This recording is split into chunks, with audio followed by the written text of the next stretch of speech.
Warning, cheaters may contain adult themes and strong language. Parents are cautioned that this program may not be suitable for children. Coming up on this episode of Cheaters. They're kissing each other. Do you want to go find out what his explanation is? Yeah. Eric, get you at a bad time? It's another night out, guys. How can you do this?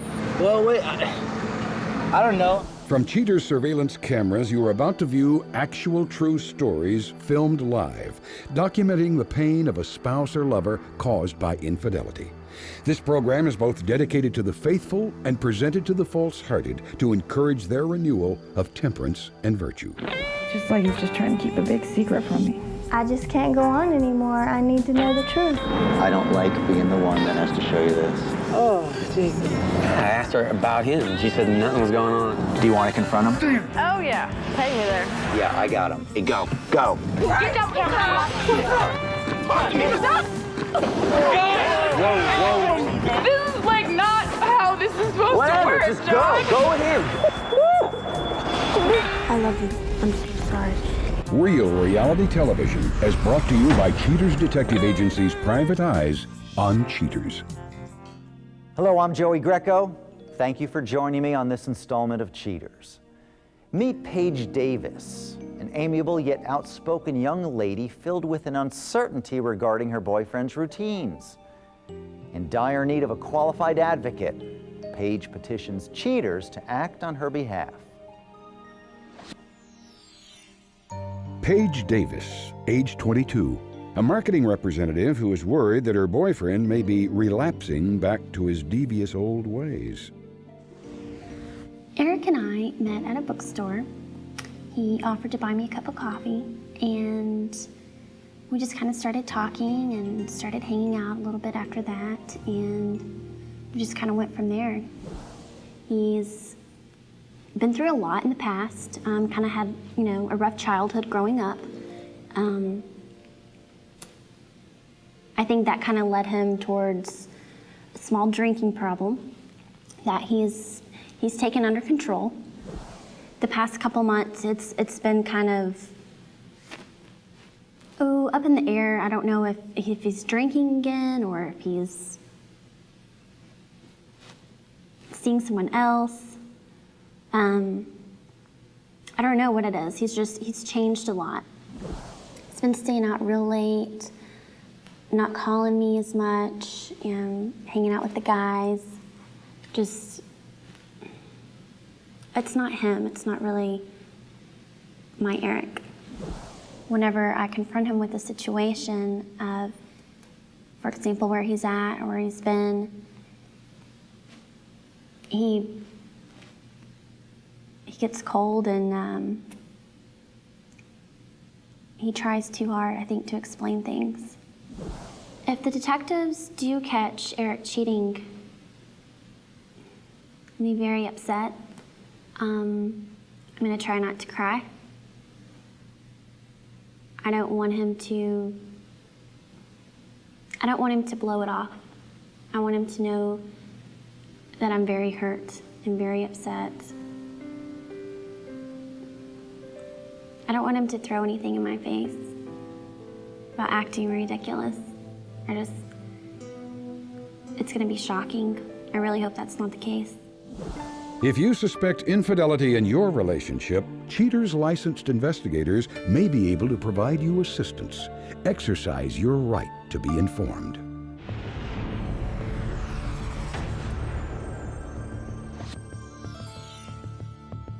Eric Osborne, age 23, a telemarketer who may be using his spare time to party it up with another woman. Investigation Day 5.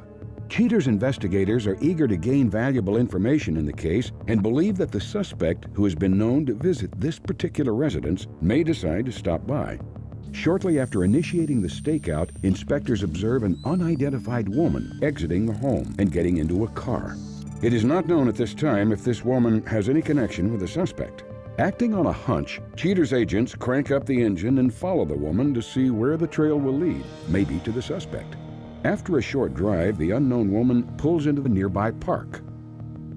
As inspectors pass by, an unknown man is observed at a distance sitting on a bench. Cheaters investigators promptly zoom in on the fellow. It's quickly realized that suspect Eric Osborne is the man on the bench and that he is waiting for the unknown woman, who immediately grabs him for a great big hug. She takes a seat next to her fellow, and he takes it upon himself to tickle the back of her neck.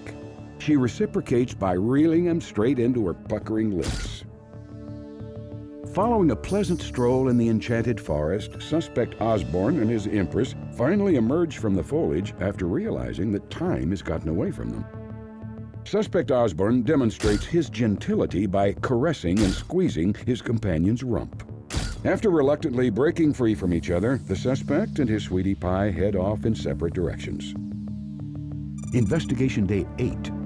After making several unsuccessful attempts at locating suspect Osborne, Cheaters operatives conclude that standing by at the companion's house is the best option.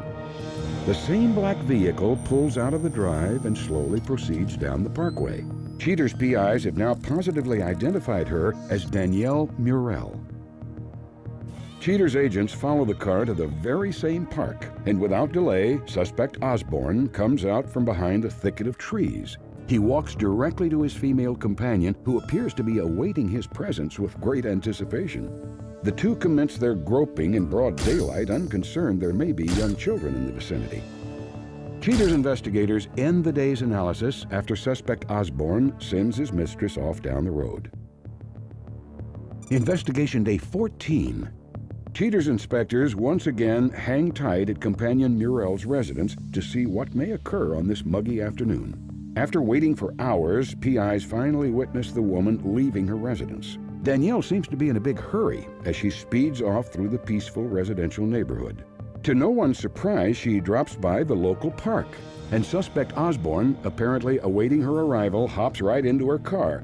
From a distance, Cheaters inspectors can see that the couple are disrobing and assume that sexual activities are underway. Suspect Osborne proves that he simply cannot refrain from lying, as observed in a recorded phone conversation. Hey, how was your day? It's just, I got stuff going on right now. I mean, I can't explain it all right now. It's all kind of, everything's kind of wishy-washy right now. I mean... Well, it's because you. I mean, you've changed. You're very distant. God, I don't want to say thinking about somebody else, but you're never there anymore. Don't worry, okay? Just don't worry. It'll all work out. But I gotta get back to work, so... Okay, well, I guess I'll talk to you later. All right. Bye. Bye. Cheaters agents are aware that suspect Osborne is as guilty as sin and move to notify complainant Davis about his crafty philandering. Coming up, the confrontation.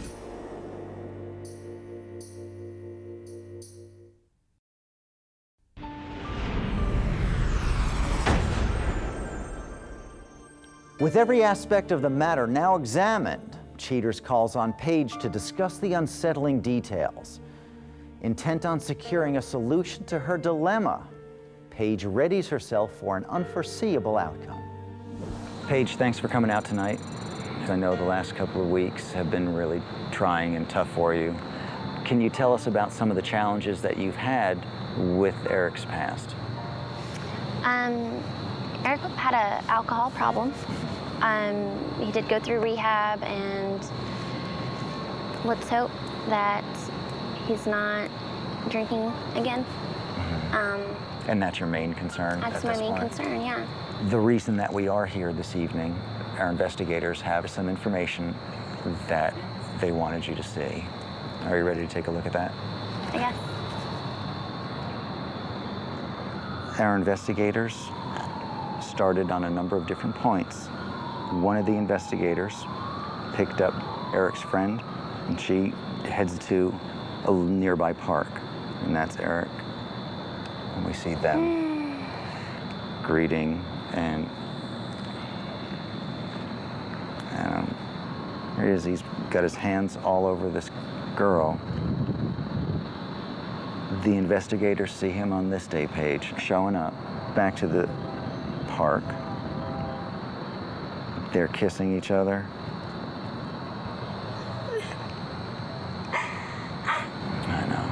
I know.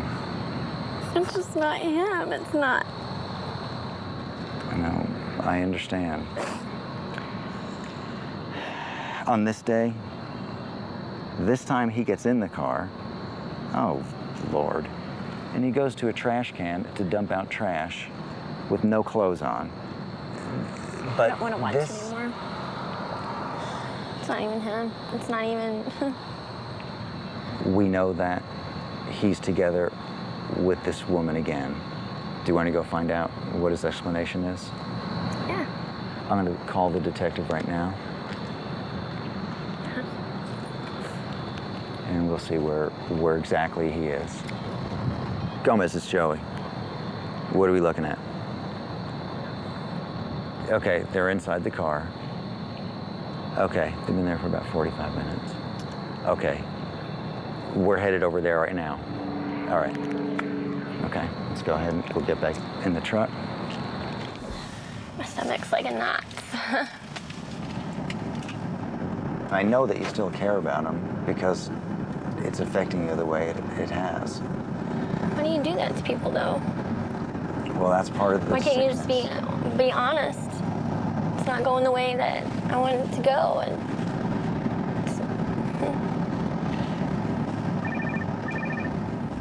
It's Joey.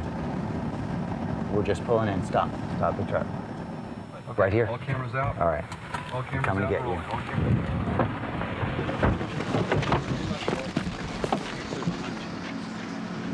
Eric, get you at a bad time? can you please get out of the car? Hey, this isn't what you think it is, right? It's not what I think. What is it? It's another night out with the guys? Coming up, the conclusion.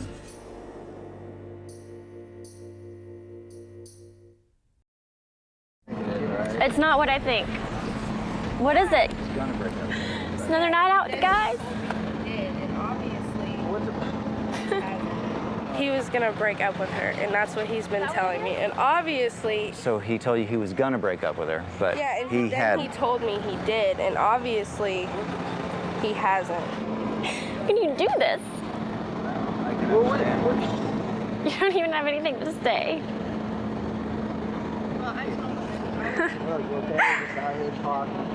Out here talking without her clothes on. Yeah, you know what? I talk like that all the time, don't I? Just without my clothes on. Sure.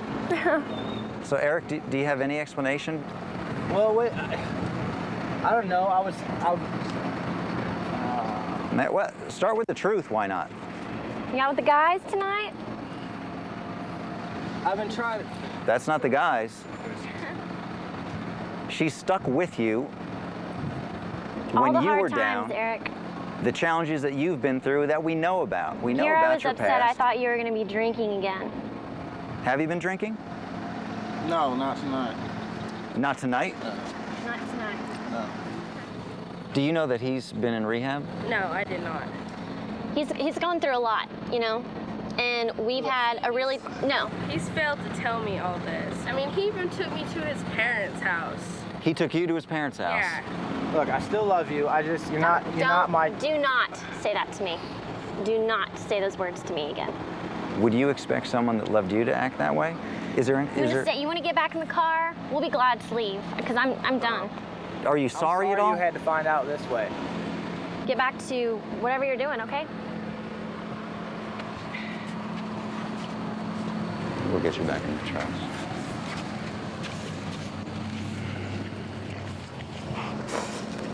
The drink, man.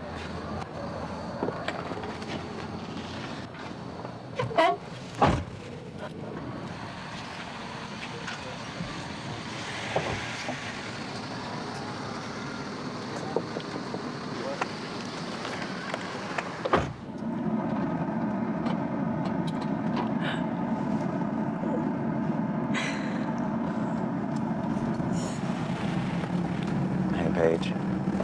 It's okay if you have to cry.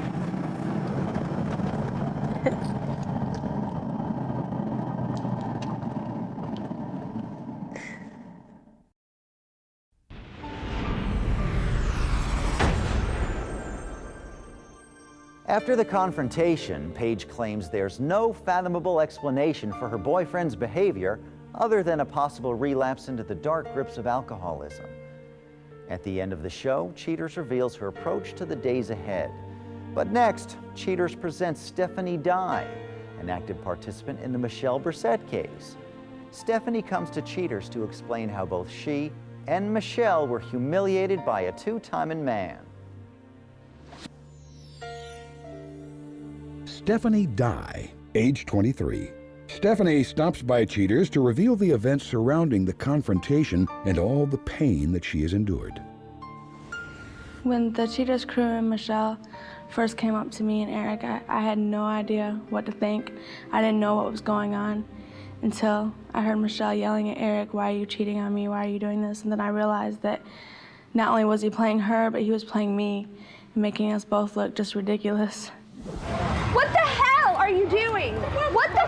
Who are you? Don't hit. What? Who is that, Eric? That's a friend. What's your name? Is your name Stephanie? Yeah. I'm What's your Michelle. name? Do you remember talking to me? Yeah, we talked. Since the bust, I haven't talked to or seen Eric. To be honest, he was a chapter in my life that I don't want to go back to. Word on the street is that he's back with Michelle, which isn't a surprise, but it's just something that I don't want to deal with anymore. How could you do this to me?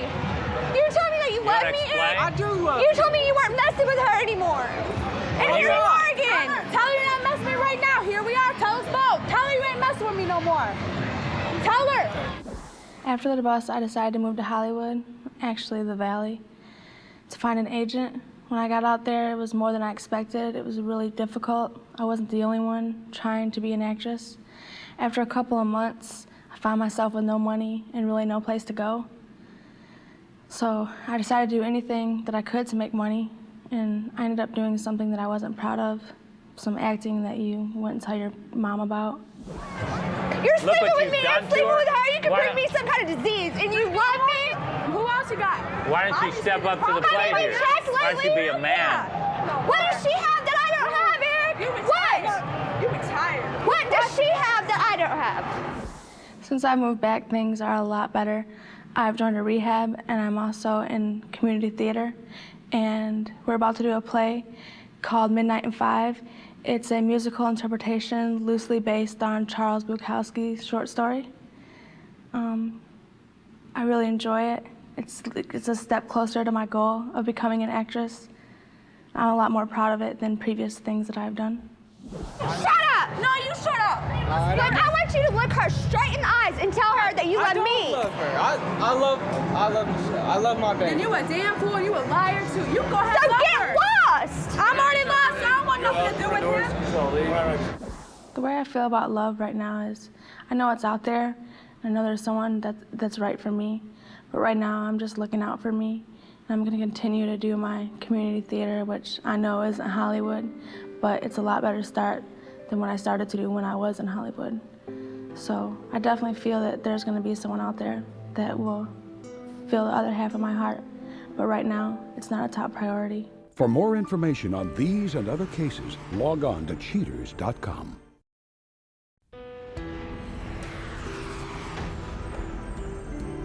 Paige Davis surprises Cheaters producers by declaring that she may be experiencing a change of heart and could decide to give Mr. Osborne just one more chance. Paige rationalizes that his tendency to relapse back into the depths of alcoholism is an uncontrollable weakness. She says that many members of her family have an array of addictions and that she's always been there for them, even though it has caused her great pain.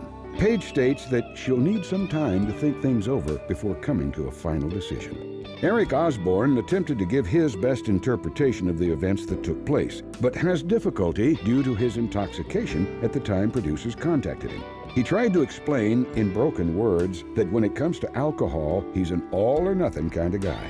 Mr. Osborne affirms his love of getting drunk and says it would take a very strong woman to rid him of the sauce. He then cut the conversation short by saying, "I gotta go. There's a bottle of whiskey that's got my name on it." Danielle Murrell says that she got involved with Mr. Osborne because he loves to party and his good looks simply turn her on. She admits that the affair is most likely over, but doesn't regret her decision to have a roll in the hay with such a hot-looking guy.